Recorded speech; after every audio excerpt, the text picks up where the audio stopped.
Hi friends, இன்னைக்கு task big பாஸில் room tour தான் கொடுத்துருக்குறாங்க கண்டஸ்டன்ஸ்க்கு.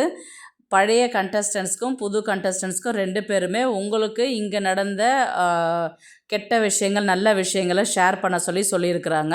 எல்லாருமே ஷேர் பண்ணிகிட்ருக்குறாங்க. ஒவ்வொரு ஏரியா, கார்டன், கிச்சன், டாய்லெட்டு அப்படின்ற மாதிரி எல்லா ரூம்ஸ்லையுமே இருக்கிற அவங்களுடைய ஹாப்பி மூமெண்ட்டு எல்லாமே ஷேர் பண்ணிட்டுருக்குறாங்க. இதில் ரம்யா பார்த்திங்கன்னா பாத்ரூம் போகும்போது ஃபஸ்ட்டு வினோத் கீழே விழுந்துட்டார் இல்லைங்களா, அதை சொல்லி முடித்தார். அதுக்கப்புறம் ரம்யா பார்த்திங்கன்னா அதுதான் ப்ரொமோலையும் பார்த்துருப்பீங்க. அதில் பார்த்திங்கன்னா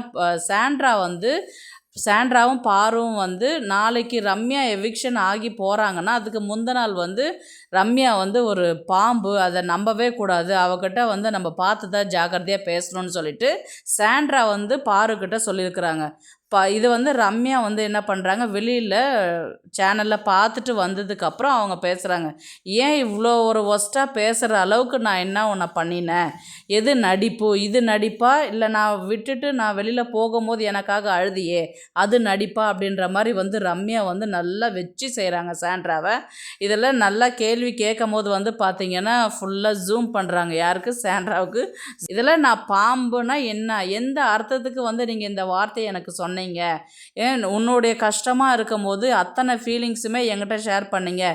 நான் நடக்கும்போது, உட்காரும்போது, தூங்கும்போது, விளையாடும் போது எல்லா இடத்துலையுமே உங்கள் கூட இருந்து நீங்கள் சொல்கிறது மட்டுமே நான் கேட்டுக்கிட்டு உங்களுக்கு ஒரு சப்போர்ட்டாக இருந்தேன். என்ன நீங்கள் சொல்கிறதுக்கு என்ன ரீசன் அப்படின்ற மாதிரி ரம்யா சொன்னாங்க. உடனே இப்போ அந்த கான்வர்சேஷன் வேணாம், இந்த டாஸ்க் முடிஞ்சதுக்கப்புறம் பேசிக்கங்கன்ற மாதிரி முடிச்சிட்டாங்க. அடுத்தது பார்த்திங்கன்னா வியானா வராங்க. விக்ரமை நல்லா வச்சு செய்கிறாங்க. நல்லா கூடவே இருந்து நல்லா இப்படி பண்ணுப்பா அப்படி பண்ணுப்பான்னு அப்படி பேசுகிற மாதிரி எல்லாம் சொல்லினாங்க.